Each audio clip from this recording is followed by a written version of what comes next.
Hi, it's Joe here.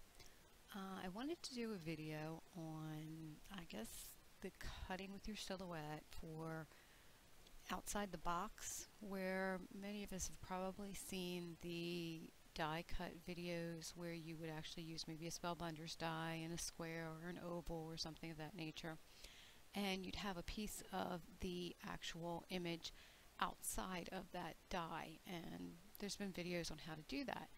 Well, someone had said, I wonder if you can do that with your Cameo.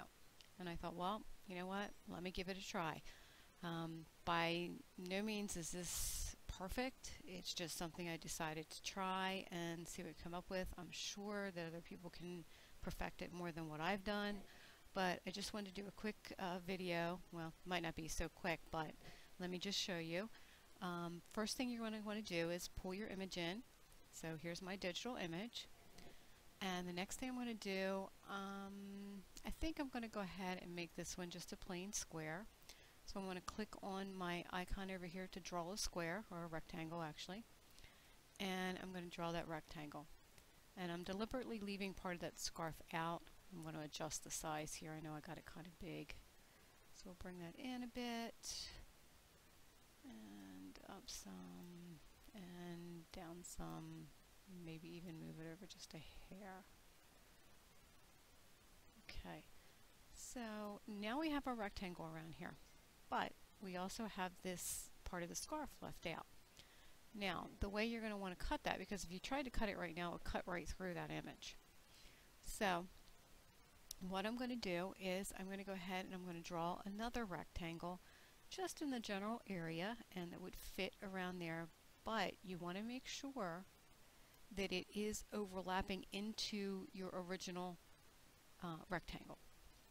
Okay, so now if you saw my video just the other day that I had made in regards to the point breaks and the deleting and altering the points and things, what you'll want to do is you're going to double click.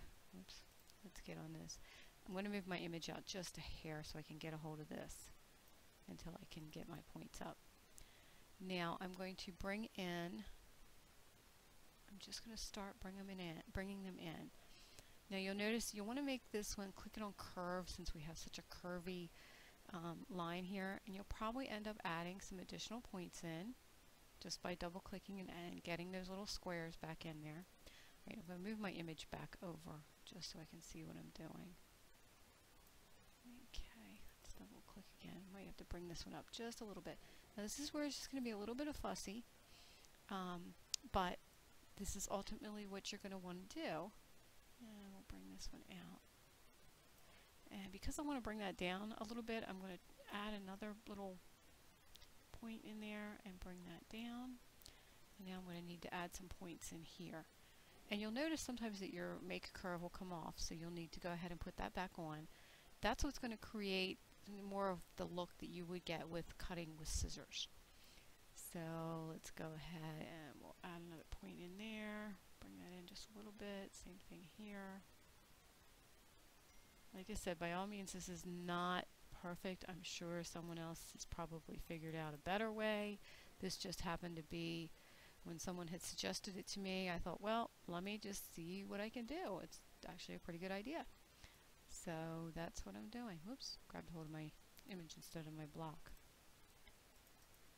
And that's mainly what you're doing, is you're just, instead of fussy cutting with scissors, you're fussy cutting to make your cut lines. And I'm going to click on smooth so I can smooth that out a little bit. I don't want that to add another point in there, bring that in a little bit more.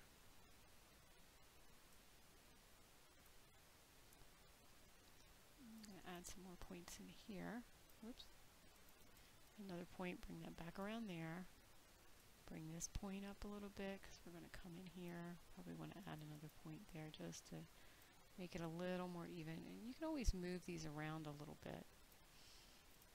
But like I said, this is not perfect. You can work with it, but that's generally what you want to do to kind of fit that image out there. So right now what we're going to do is we're going to take this image since it's highlighted, and we just need to move it off right now. Now that looks kind of funny. You're thinking, what is that? But what you're going to want to do is highlight both of those pieces. And you're going to come down here to your weld and click weld. And now you've welded that piece.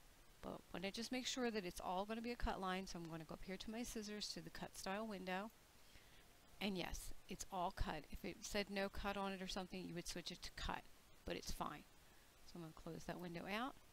And now I can move my image right in there, back where it was. And now I'm going to get that image cut out in a rectangle with this coming on the outside of it. And that's all that's really to it.